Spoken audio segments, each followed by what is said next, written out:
Hi, this is Andrew, and this is Keen On, the daily Now.tv chat show with some of the world's leading thinkers and writers.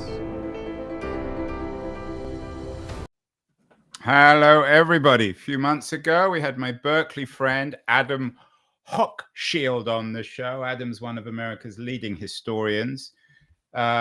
Has a relatively new book out last year, American Midnight, The Great War, A Violent Peace and Democracy's Forgotten Crisis. Adam's not only a good historian, but a good futurist, and he saw in this period during the First World War the seeds of much of what's happening in the 2020s in America. And today I have the honor of having another of America's leading writers, Steven Johnson. He's known both as a historian and a futurist. I think the best historians are futurists and the best futurists are historians. He has a new book out, The Infernal Machine, on the period just before and during the First World War. The subtitle of the book is A True Story of Dynamite, Terror, and the Rise of the Modern Detective. Steven is joining us. Appropriately enough, Steven, from Google, the digital heart of detectivism in the world today. Yes, indeed. You know everything, Steven, right? Wherever you are in the Google. Sadly, I do not. I am just a tiny little cog in the machine here, but yeah, I am technically at the Google headquarters here right now. So I'm sure you're familiar with Adam's new book, American Midnight. Your new book, The Infernal Machine, focuses on the same period. They're different kinds of book, different kinds of subject. But what is it about this period at the turn of the 20th century that makes it so interesting historically and relevant in the 2020s in America? Yeah, I mean, it's a period of very intense, I mean, compared to recent American history, actually much more intense political violence and political polarization in a way. Whether we are on the cusp of another period like that is one of the reasons why it's interesting to go back and revisit this stretch. Interestingly, I had initially gotten into this really on the kind of the police work side of it, that I was interested in. You know, in general, in all of my books, while they cover a lot of different topics, there's always this recurring theme of kind of the roots of innovation and new technologies or new scientific ideas and how they come into being. And I thought it would be kind of interesting to write about the birth of forensic sciences and the transformation of police departments from basically just kind of mob enforcement agencies to actual investigative units that used latest technologies and information science to solve crimes. And I kind of wanted to write a book about New York. I'd actually written way more about London, bizarrely, as an American, than I'd actually written about New York, where I'd lived most of my adult life. And so I got interested in that period because that's when the NYPD really kind of modernizes. And so I did some initial work into that, but it felt a little too small. Like it felt almost like too much of just a straight true crime kind of book. And I started to notice in the research just how many of the newspaper articles that I was going through in the archives had stories of dynamite bombs going off, many of them acts of political terrorism, just day after day in New York City in that period. And I started to figure out like a little bit more about how that had come about, and all of a sudden I realized I had a book. When I was looking at your book, one of my favorite novels from this period is Joseph Conrad's The Secret Agent, which is a book about this period and the violence of the time, the anarchists. Conrad presents, in my view at least, the anarchists of the time as rather absurd, not particularly dangerous characters. Do you think that's right, or were they the equivalent of the Al Qaedas of the 21st century?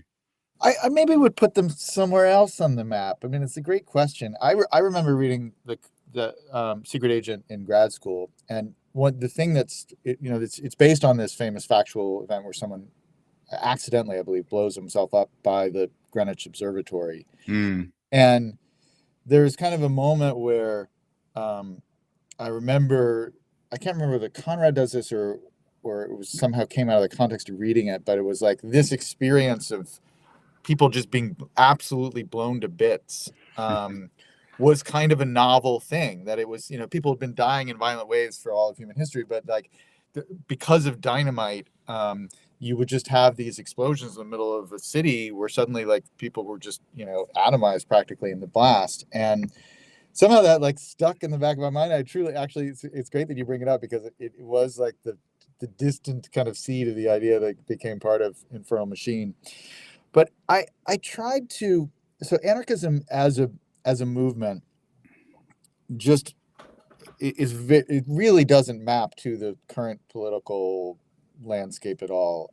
One thing that it's important for folks to understand is they were both opposed to kind of big capital and big corporations, and opposed to big government. That fundamentally it was a movement that believed that the kind of the apex of human society had been the kind of Renaissance free cities, kind of guild-driven, artisanal, smaller communities, much more egalitarian, kind of the Italian hell towns and that kind of model of life. And they were, when these ideas were emerging in the 1860s, 1870s, 1880s, it was right at the dawn of industrialization, and a whole mass of humanity was being shuttled off into factories and suffering violent accidents, every day. Life had been reinvented in just a generation or two. And they looked at that and said, this is madness. This is crazy. Why are we doing this? This is not the way human beings are meant to live. We had a better balance. We should kind of return to that. And there's part of that vision that is, I kind of forever lost to us now, because society has fully transitioned into a post-industrial age and we can't get back to it. But one of the things that I was trying to do in the book, so that the anarchists weren't just kind of flat villains that just seemed like insane people, or just embodied evil or something like that, is to try and reconstruct at least why that philosophy was at least tenable, like as a viable position to take. And then, which is really best embodied in this guy Peter Kropotkin, the Russian kind of founder of anarchism, who is a fascinating 19th century figure, evolutionary theorist, pioneering geographer and geologist, and an anarchist philosopher. I mean, just an amazing story. And his view, that kind of return to the free cities view, I think is presented somewhat sympathetically in the book. The problem is that they got bound up in this strategy, and in fact really invented the strategy of terrorism. And that is kind of the tragic fall that they go through, that the book documents. So let's go back to the New York of the period. I think Adam is probably slightly more sympathetic to some of the more radical movements than you, although you're not necessarily unsympathetic. What about the social conditions? You mentioned Russia, of course, where the social conditions were much direr, much more suited to the Bolsheviks and the Mensheviks. But the New York of the early part of the 20th century was a pretty brutal place, wasn't it? Yeah. I mean, there's a kind of a key section when, the two main anarchists at the center of the book, Alexander Berkman and Emma Goldman, emigrate from Russia and arrive in the Lower East Side. And there's some kind of description of the Lower East Side. I can't remember what the exact numbers are, but the population density of low-rise Lower East Side is something like 5 times what current high-rise Manhattan is. So you had 5 times the number of people per square feet, like crammed into 4-story tenement buildings, and a whole infrastructure of modern city living. I mean, this is the same thing I wrote about in my book Ghost Map about London during that period, when cities in the 19th century just went through these periods of unbelievable, really unprecedented growth. They just couldn't handle the number of human beings sharing space in that, and that we hadn't developed the technologies of waste management and recycling and all the different things that indoor plumbing and all the things that make it possible to live in a big city. And so it was a pretty, parts of it were a pretty dire place to be. Yeah. And what about, you've mentioned anarchism. What about the socialists? How do Goldman and Berkman, as you note, the central characters in your book, they come up in lots of studies of this period. How do they relate to the other radical movements? Were they both hostile to organized socialism? I mean, there's a lot of overlap. The IWW Wobblies and that world. There's a lot of crossover. The big debate, obviously, that ran through the left at that point.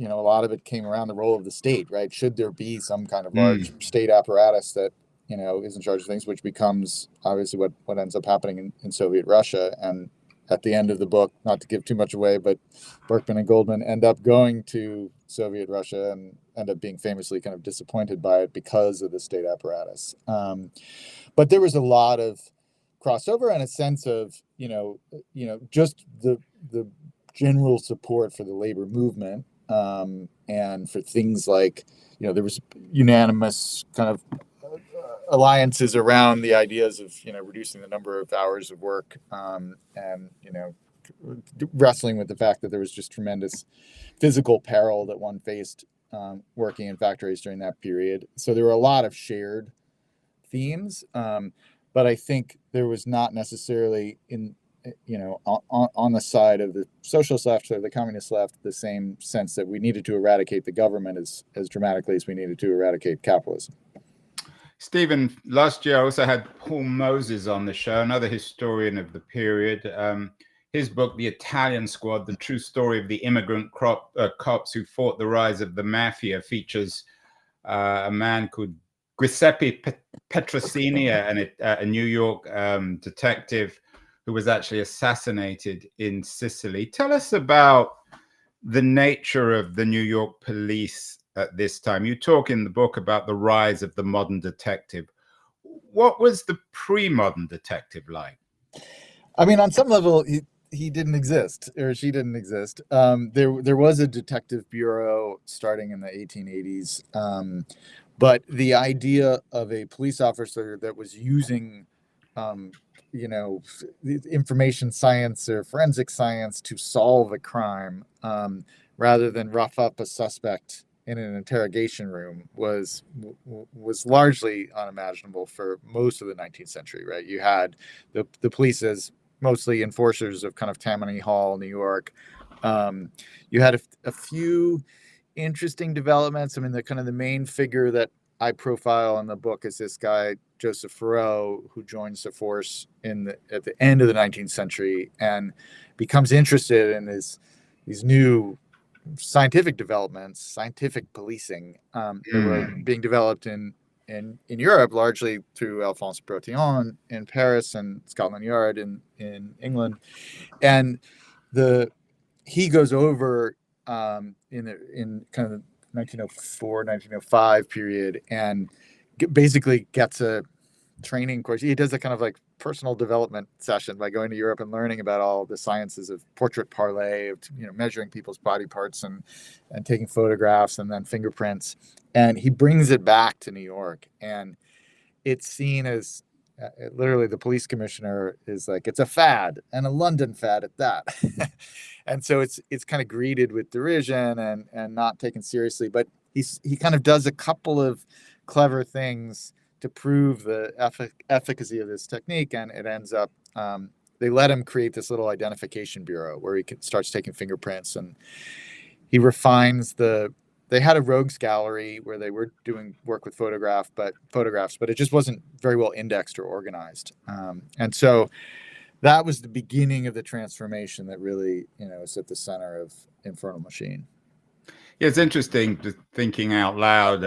We've done shows on Poirot, Agatha Christie's great modern detective creation. She takes him for granted, but we shouldn't historically, because Poirot is himself, and men like Poirot, fictional or otherwise, are modern creations. What about the state itself? I know you note in the book there was a famous incident, particularly in retrospect, when a certain J. Edgar Hoover, a young man hired after the riots of 1919, meets Emma Goldman, throws her out of the country. I've never got Beverly Gage on the show, but I do want to get her book G-Man. J. Edgar Hoover and the Making of the American Century focuses on the emergence of this surveillance state. Is this one of the key themes in your narrative, Stephen? The emergence of a state, as you said, there were no detectives before really the beginning of the 20th century, and there wasn't much of a state, certainly a surveillance one, was there? Yeah, particularly in the United States, it had always had this tradition of resisting the idea of a federal investigative force.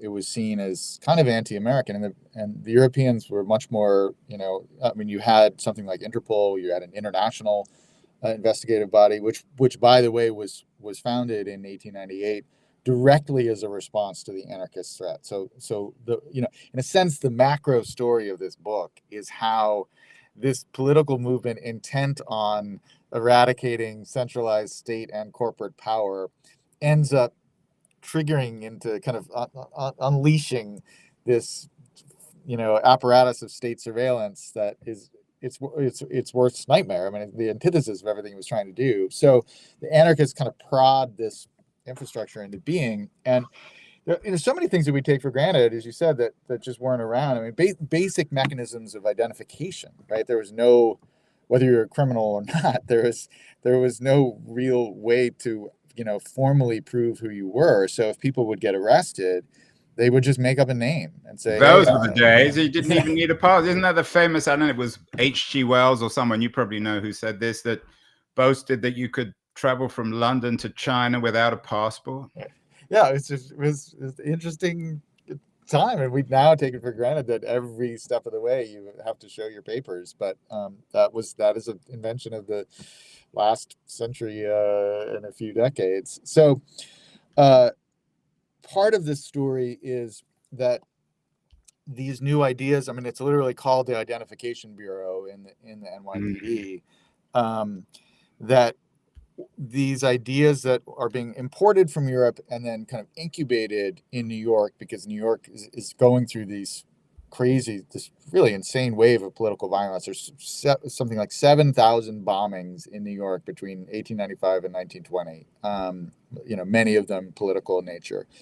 And so New York kind of builds this apparatus to combat these crimes using all these information sciences and stuff like that. And then basically that graduates up one level to the federal government. And the first practitioner of this new science is a young J. Edgar Hoover, who crucially, and this is, kind of part of his lore, but I think it's a really important part of the story of Hoover's life, is that he worked at the Library of Congress as a teenager and in college, and there had been a new kind of indexing system that had been brought to the library by this guy Putnam, who'd run it, and it was a system for basically indexing and cross-referencing and making information more accessible.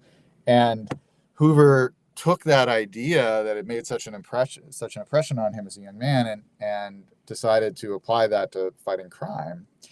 And so it really was this period where he kind of weaponized library science in the name of subduing subversive threats in the United States. And as you said, the very first people that he basically took this new power and targeted at was Emma Goldman and Alexander Berkman.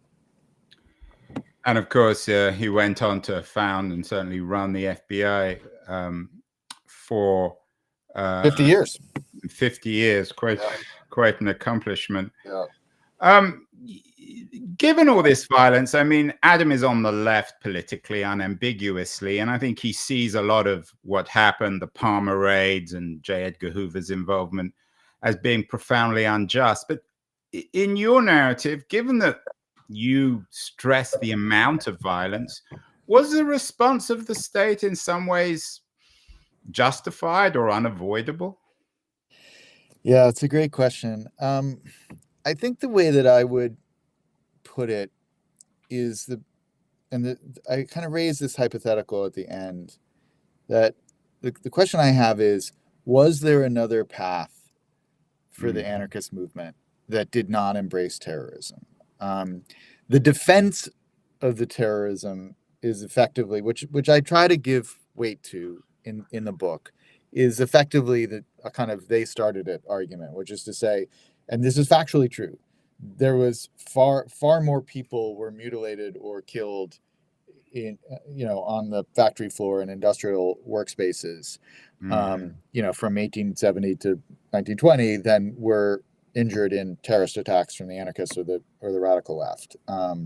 That everywhere industrialization took root initially, you would see these incredible increases in workplace mortality and injury rates and life expectancy declines and things like that. And so the infernal machine is technically what the press called the bombs. That's where the title comes from. But from the anarchist point of view, the infernal machine was the steam engine, right? That was the thing that had brought such destructive carnage to everyday life. And to respond to that with to counter violence with violence, to counter the guns of the state and of the capitalists with dynamite, seemed like a reasonable response to them. I think with hindsight, I personally believe that political violence is not a good strategy and an unethical strategy, but one can imagine being in that situation and perhaps coming to that conclusion.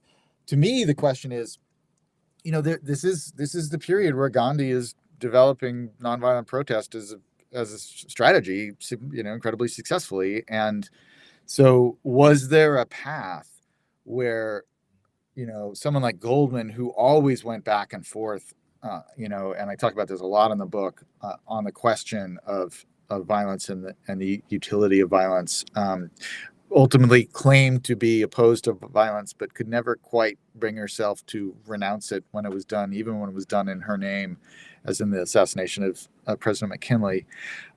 If people like Goldman had truly taken the nonviolent path, would it have allowed that philosophy to survive longer, to be viable for a longer period of time, to not trigger this reaction from the state and trigger these mass deportations?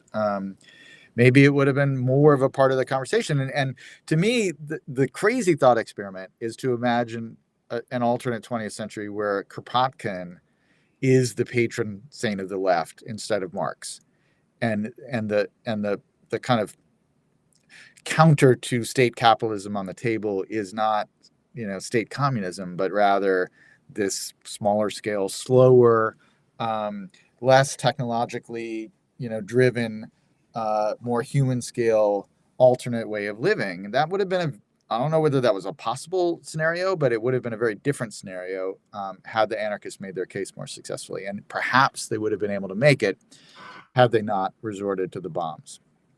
It's what in Silicon Valley people call left libertarianism. When I look at Emma Goldman, I think, of course, of Rosa Luxemburg. They have similar looks, similar physiques, similar energy, similar relevance.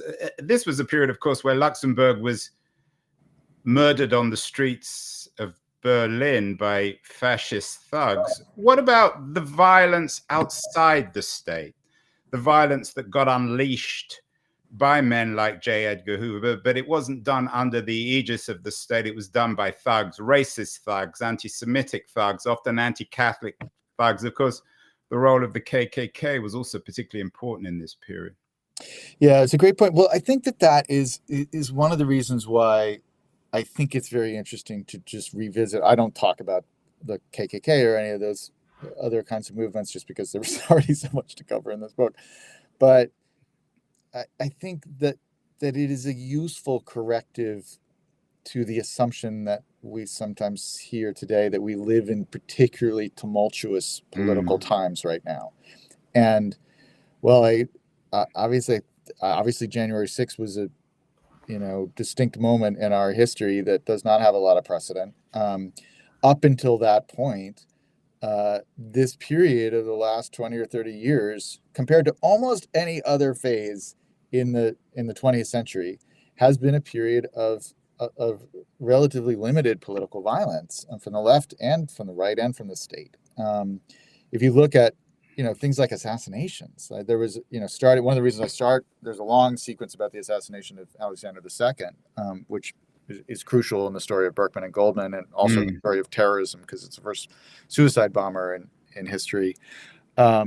But that period, all the way to the 70s, so about 90 years, there's just this off the charts it becomes far more dangerous to be a head of state during that period. And so, and I was born in 68. So, we all know what happened that year in terms of assassinations. And so there just was, between riots, between, corporate backed militias shooting down strikers, to political assassinations, to terrorist bombings. It just was a much more volatile period back then. And I think most people would agree the 60s were more volatile, the 70s were more volatile.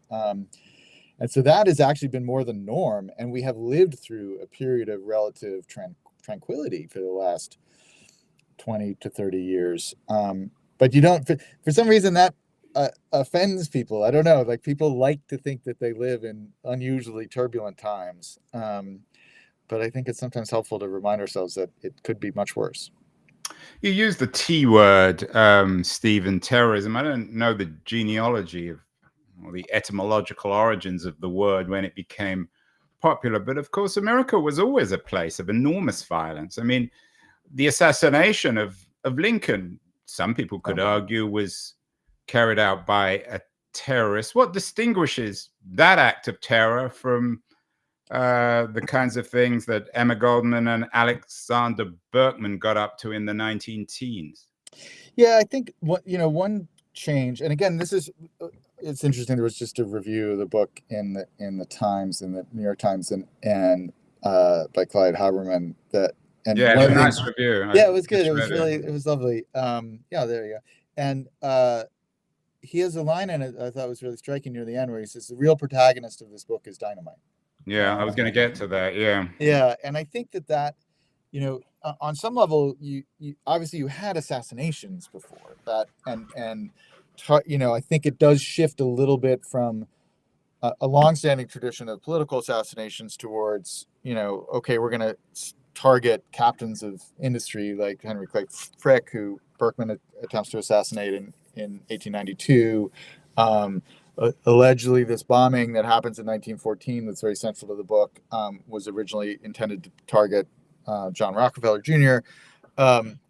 So there's a little bit of a shift to, we're going to assassinate the captains of industry. But what makes, I think, the kind of modern definition of terrorism more applicable is the idea of using, these kind of spectacular displays of violence that, in some cases are targeting civilians, but are also just targeting physical infrastructure.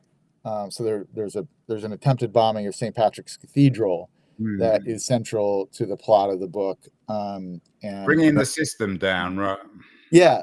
And what's crucial to this is dynamite, right? Because you could do these, like, you dynamite gave you this asymmetric power where you could be this very small, you could be a lone individual, you could be a small band of people.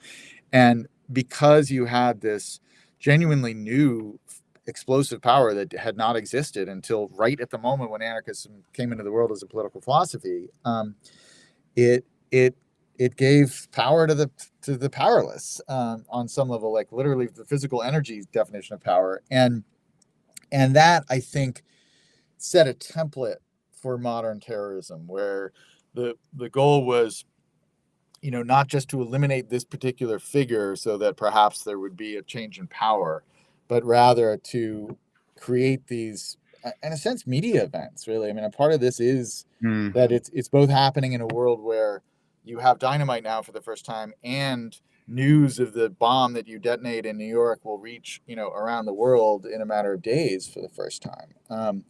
And so I think that's the sense in which, I mean, it's not really called terrorism in that period, but that is, that's the part of it that is recognizably kind of modern terrorism, I would argue.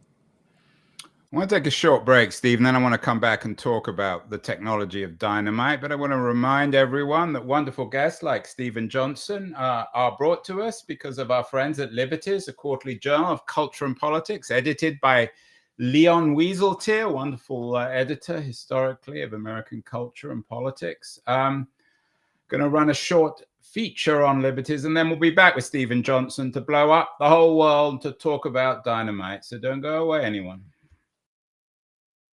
the noise, there is nuance, insight. Liberties is not just a journal of ideas. It's a meteor of intelligent substance. It's the place to be for engaged citizens. Politics, opinion, substance. Liberties is a triumph for freedom of thought. A quarterly of urgency, of cultural exploration, of intellectual delight, of immaculate prose. It's invaluable. Subscribe now or find Liberties at your favorite bookseller. And you can subscribe to Liberties at libertiesjournal.com. We are speaking with a prolific writer. How many books are there now, Stephen? About this is number 14. Number 14. I remember talking, you remember Clay Shirky?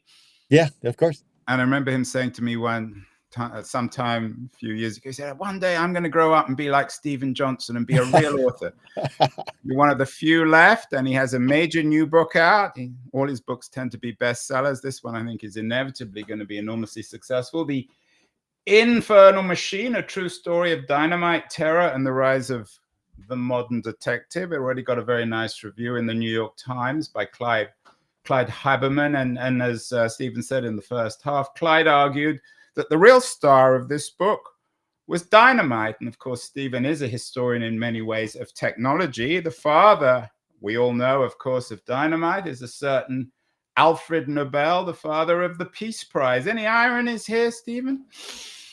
Tragic ironies, in a way. Yeah, Nobel's story is so interesting, and I actually, when I was kind of diving into it, I had a couple of moments where I thought maybe there's just a book about Nobel that I should write, but I kind of can't. I don't know. I'm not a good normal biographer. I don't have the discipline for that, I suppose. But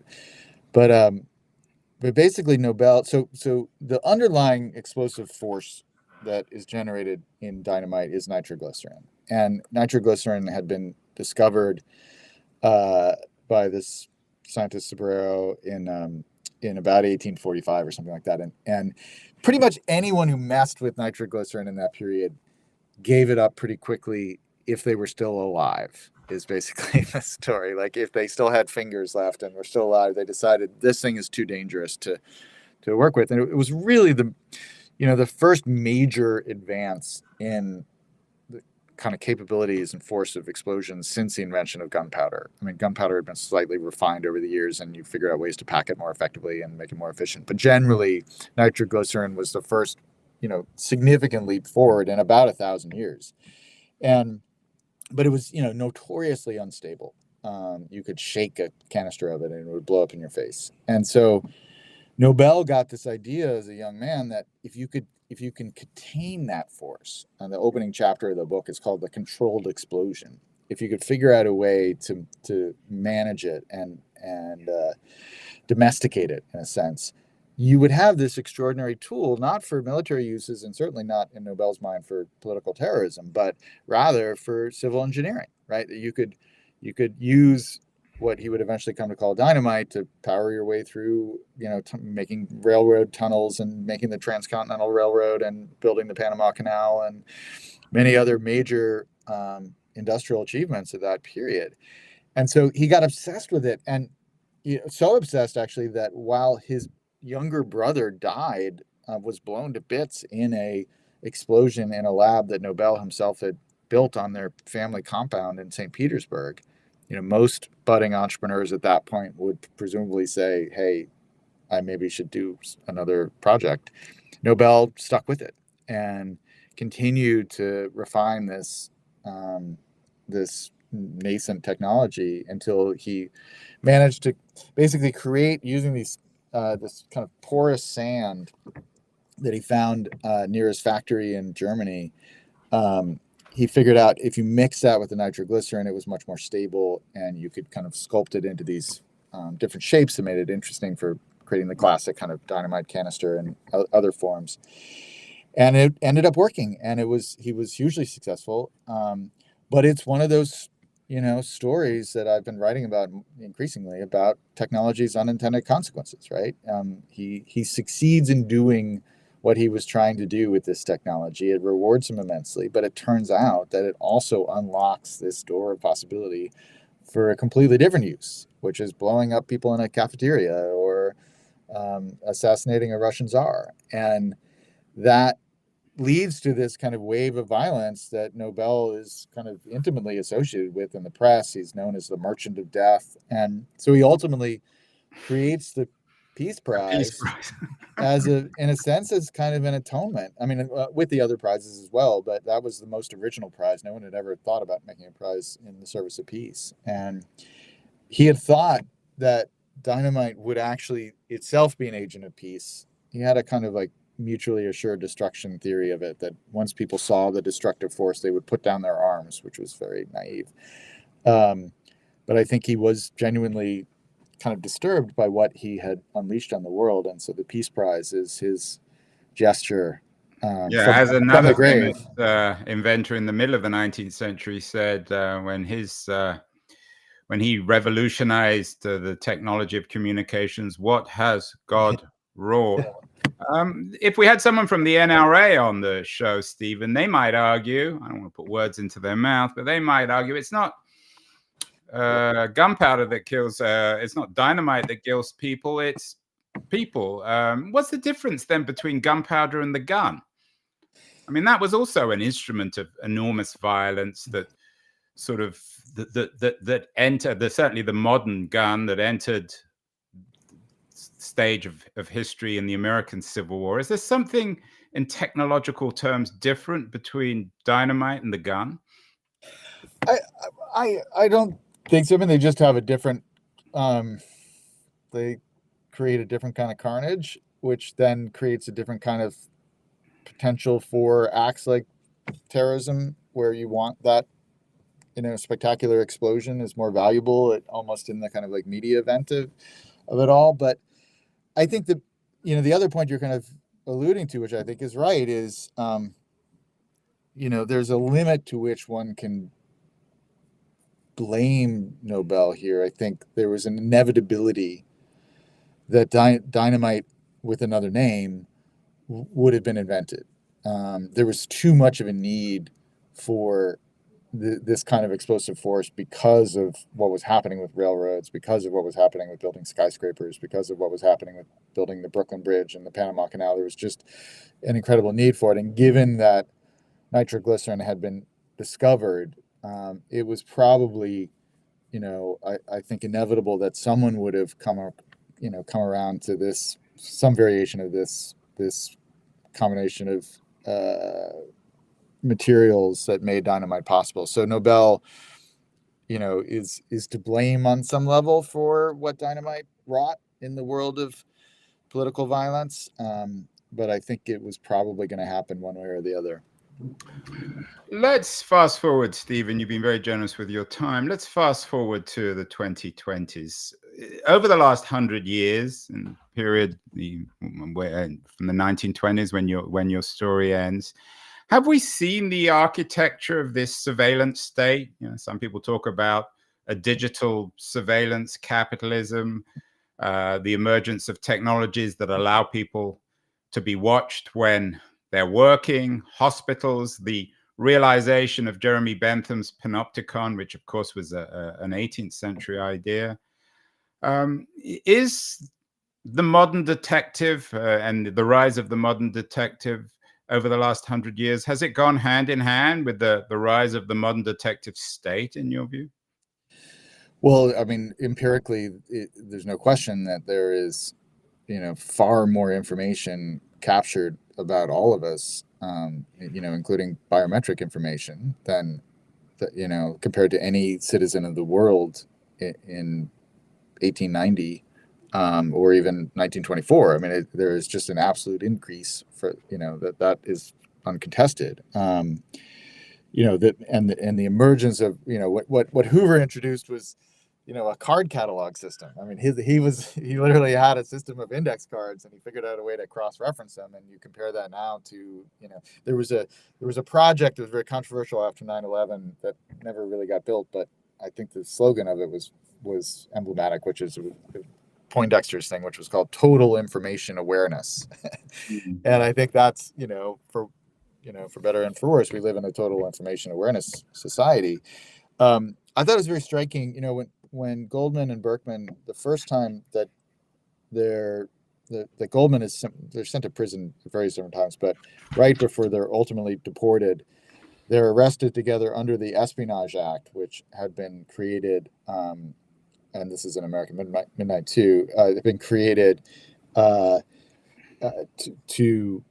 enforce kind of patriotic support for the American entry in World War One, and that act was the very same act that was basically the kind of was used against Edward Snowden in his leaks about the NSA, and so there's some kind of fitting symmetry to that.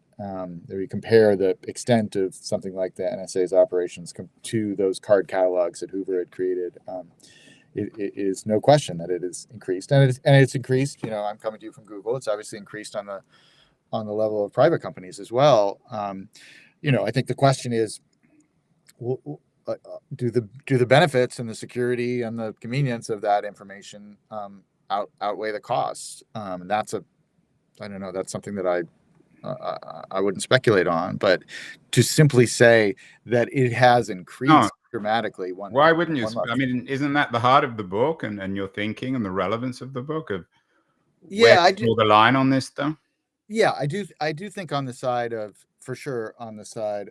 the surveillance state that there was something regrettable about it. I think it was inevitable that there was going to be more information management. I don't think it would be possible to live in a modern society without having, something like a driver's license and a passport, as lovely as it would be to live in that world. But I'm not sure if we need the NSA. And finally, Stephen, you're a tech guy. You work at Google. You're based at least part of the year in the Bay Area and then in New York, which is also a tech place. Is Web3 the answer to all this? Decentralized networks? It's a great question, Andrew. We should do a whole other conversation. Maybe that's your next book. I wrote a very long piece for the Times Magazine about 6 years ago about Bitcoin and Ethereum and the blockchain. And I tried very hard to convey the argument that was being made that it was not just about currency, it was not just about speculation, but it was actually about creating a foundation for a new kind of open architecture that would allow more open standards like the original ones that had founded the internet and things like email. And I was very sympathetic to that idea, but I have grown, I guess I would say, a little bit jaded in the sense that it has been 6 years now, and I haven't seen anything really built that is useful to people in an everyday kind of context. There's been a lot of speculation and a lot of trading and a lot of hype, but it hasn't really changed anybody's actual technology experience on a basic level the way people were discussing. And so I don't know why that is. There may be some technical limitations in the way that things like the blockchain work that just limit its ability to be really used widely. I loved the idea in theory